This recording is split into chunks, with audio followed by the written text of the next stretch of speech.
Hello दोस्तों, मैं आज 10वां अध्याय पढ़ने जा रही हूँ। ध्यान से सुनिए। राजा पृथु कहने लगे, हे महान मुने, आपने कार्तिक मास में विष्णु भगवान की पूजा का महात्म्य सुनाया। इस मास में यदि अन्य किसी देवता का पूजन या व्रत होता हो तो वह भी कहिए।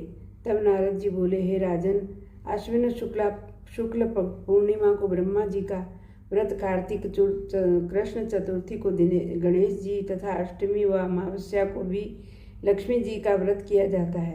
जो कुमारी कन्याएं कार्तिक में करक चतुर्थी का व्रत करती हैं उन्हें सुयोग्य एवं मनवांछित वर मिलता है। यदि विवाहित स्त्री इस व्रत को करे तो उसका सुहाग अखंड रहता है। प्रातःकाल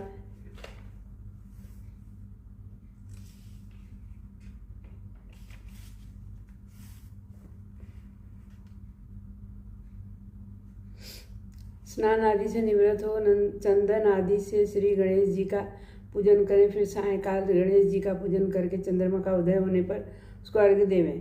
तत्पश्चात उत्सव मनाते हुए भोजन करें। सधवा स्त्रियों को अपने सुहाग की रक्षा के लिए यह व्रत अवश्य करना चाहिए। नारद जी बोले, हे राजा पृथु, अब हम इस व्रत का एक इतिहास तुमको सुनाते हैं, ध्यानपूर्वक सुनो। भद्रावती नगरी में सुधर्मा नाम का एक राजा था। उसके रविदत्त, शर्मा, जय शर्मा और सुशोभन नाम वाले 4 पुत्र तथा वीरमती नाम की एक कन्या थी।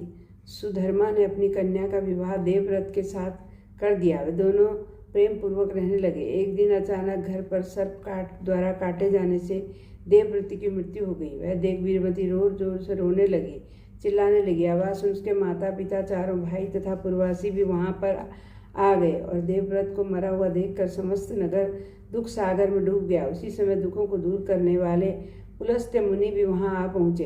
राजा ने हाथ जोड़कर विनय पूर्वक उनसे पूछा, हे महात्मन, किस पाप कर्म के कारण मेरी यह कन्या विधवा हुई है? तब पुलस्त्य ऋषि मुनि ने कहा, हे राजन, कार्तिक मास में गणेश चतुर्थी का व्रत न करने के कारण ही यह कन्या वैधव्य को प्राप्त हुई है।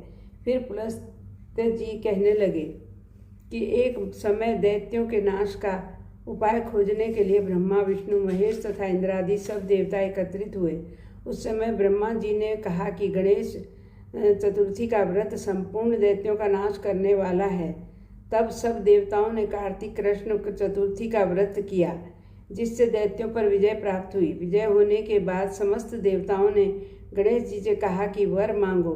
तब गणेश जी ने कहा कि जो स्त्री कार्तिक कृष्ण चतुर्थी का व्रत करे उसका पति चिरंजीवी तथा जो न करे उसे विवाह सुख की कमी रहे। अतएव समस्त स्त्रियों को यह व्रत अवश्य करना चाहिए। पुलस्त्य मुनि बोले,